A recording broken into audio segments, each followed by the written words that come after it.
Welcome to the Center for Community Organizations videocast on law and disorder. This one we're going to talk about charitable organizations, limitations on political activities. We've already done a videocast that talks about applying for to become a charitable organization and the difference between being a charitable organization and a nonprofit organization. So you can go back and listen to those if you need to clarify some of those issues. This videocast is really focusing on the fact that a lot of organizations say, oh, once we're a charity, or if we decide to become a charity, we can't say anything, do anything, speak out publicly about issues. And that's not true.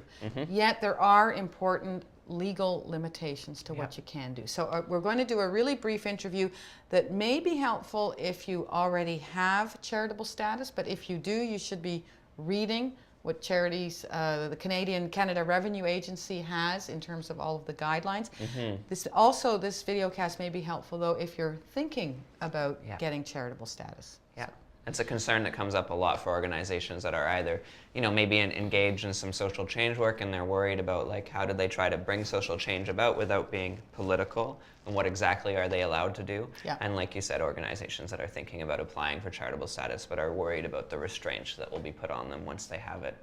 So as Francis said, if you're confused about the difference between charitable status and incorporation, there are two separate processes. Charitable status is the Canada Revenue Agency, and we urge you to go back and listen to the incorporation and the charitable status ones. So this info sheet in this videocast is based almost entirely on the Canada Revenue Agency's policy statement on political activities, and you'll see on the very first page of our info sheet there's a link, and that policy statement is quite lengthy, but very detailed and very useful in explaining some of the rules that we're talking about. And so we urge you to take a look at that, sometime over a nice dinner when you're feeling like studying up. So let's just get right into it. There's some rules that registered charities have to follow.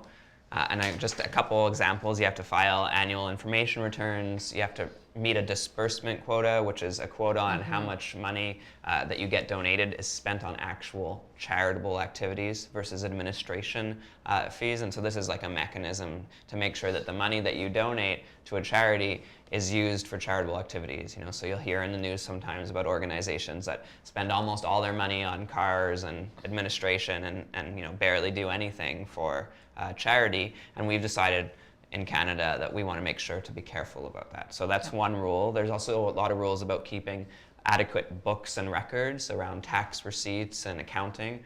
And then there's limits on what type of political activities you're allowed to do and how much you can do a year. And we do hear occasionally those stories about charities that have gotten it wrong and are being held accountable. Let's also remember that there are a very small percentage of the organizations that are getting it wrong, and for the most part, organizations are working very hard to follow the rules and regulations that exist, and that we're being quite responsible in the sector around following those regulations. And there's a little bit of myth busting here in terms of I really think there's some self-policing going on by charities, which is caused by like the Canada Revenue Agency's a little bit of ambiguity, a lot of criticism about this policy. And we should just we're hoping at COCO that the more information we spread about this, the more people will feel like they can act out their full rights as charities to like get involved. So the first thing is to talk about the general rule about charities and political activities, and the general rule is what people like to call the 10% rule. And that number actually varies according to how much income you make as a charity, but the idea is that no more than 10% of your activities should be political. And then the big question is, what is political? So we need to pull out a couple of definitions from there. So there's something called partisan political activities, and partisan political activities are absolutely prohibited. So what does partisan mean? It means you can never support a particular candidate or party that's running for any level of government. So that's everything from municipal, including municipal, provincial, and federal. You can never, as an organization, state that you support one particular candidate. And yet there's a real caution around that kind of stuff. So you'll see that organizations, if they're going to invite candidates in their riding to come and speak, they have to be very careful to give equal amount of time and space to each candidate that's running, or it will be seen as like partisan behavior. So again, partisan behavior, ever supporting any particular party or candidate, is absolutely prohibited. Yeah. The other one is in writing sometimes, when we want to show where there's policies that might be seen as more in the interest of our organization.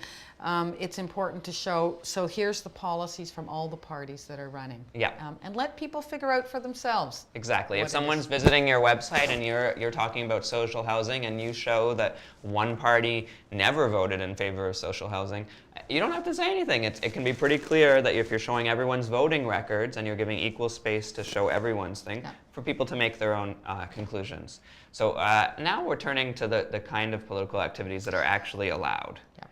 Right? And so these are called non-partisan political activities, and they mean that you're never supporting any, these legal words, right? They mean that you're never supporting any particular party or candidate.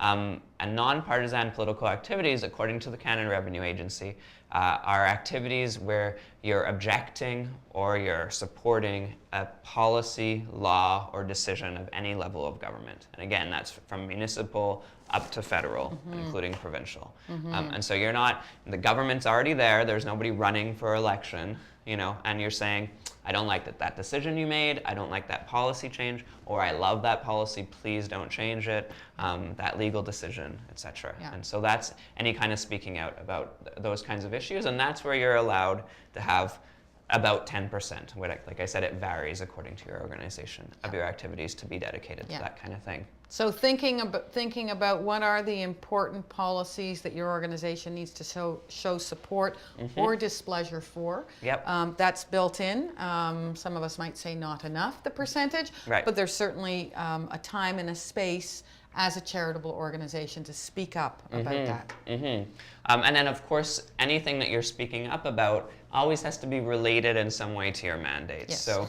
you have to be careful of making sure that it's connected. A little bit, that's something that I found pretty interesting, and as you read through the policy statement of the Canada Revenue Agency and you're trying to pull out what is or isn't allowed, is that there's a lot of things that wouldn't necessarily be included in that 10%. So I think there's, like we're saying, a lot of self-censorship happening where we're worried that we're not allowed to do things. And I don't blame us for that. I think it's actually pretty unclear from the Canada Revenue Agency, although they're doing their best now to try to make it a little bit clearer. So the first thing that is allowed and that won't count towards your 10% is this idea of public awareness campaigns. So that's interesting, isn't it?